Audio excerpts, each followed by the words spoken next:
Hi guys, I'm Tim from the Overwatch team. And I'm Phil from the Overwatch team. And if you're seeing us, that means we have one thing we have to talk about. It's Netcode. Dust off your Pharah cups. All right, so you guys may have already seen the post. Some of you just actually figured it out for yourselves by looking at some of our in-game statistics that most of the servers on most of the games are running at high bandwidth mode. Great. So originally, when we were launching Overwatch and throughout the beta of Overwatch, our number one priority was stability. We wanted to make sure we had a successful launch.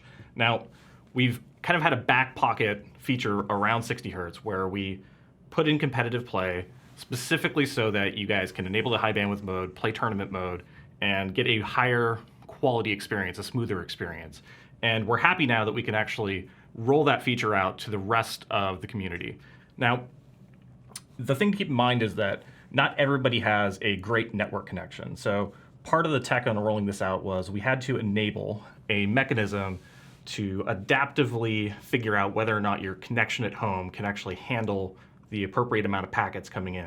So as part of this feature rollout, on the server, we'll dynamically figure out whether or not you're syncing the packets appropriately and downgrade you or upgrade you as necessary in order to make sure that you still have a quality experience no matter the quality of your connection.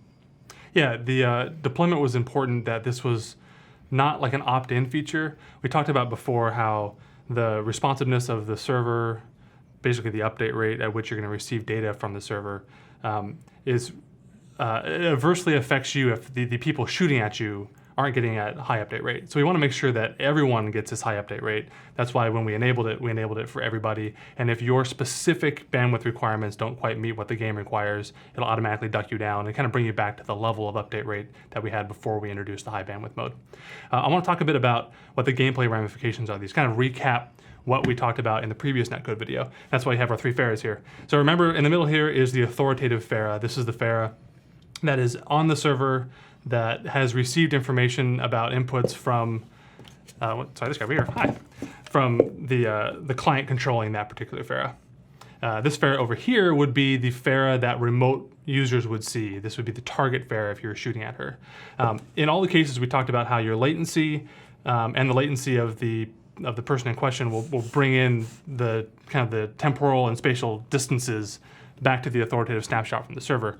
When it comes to a high update rate, there's a couple things that affects. So for the client that is controlling Pharah, they are going to have their data sent to the server and the response arrive quicker back from the server, which is going to bring them closer in time to what the authoritative server snapshot is. For people shooting at Pharah, for target Pharah, it's actually double that. Not only do you get the processing time or the update rate time increase, bringing you closer to kind of the reality, but on top of that, we are able to decrease the interpolation delay. The first folks that actually found out about the high bandwidth stuff over the last couple days noticed specifically up in the stats indicator in the upper left-hand corner, there's a magical stat called IND that stands for interpolation delay. Usually it hovers around 54 to 55 if you have a nice clean throughput of data. It's dropped now to 20 because of that reduction. So we're basically bringing in both of these things. The net result of that is you will be shot around corners less. You'll be able to predict escape moves better, and the server will hear about it sooner. So if you got that blink off, the server's going to process that quicker, make you less likely to get hit by hooks. Remember, all of our stuff is still predictive, or the majority of the abilities you use are still predictive. So even though this is bringing you more closely in line with kind of the temporal authority of the server, there still will be cases where you'll mispredict. If you have a really high latency, for example, or even if you have a low latency and someone actually reacts within like a 20 millisecond window, that prediction will fail. But it should, in general, feel better, and hopefully you guys have felt that. Absolutely.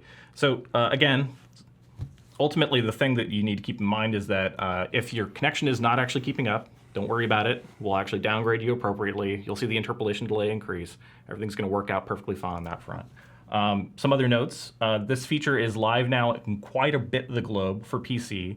We're still investigating how we can roll this out on console, and there's a couple of regions where we're still rolling this out. So stay tuned and let us know what you guys think. Yeah, please provide as much feedback as you can. We are still iterating on this. We want to make this the best netcode we can possibly make it, and we're going to do so with your help.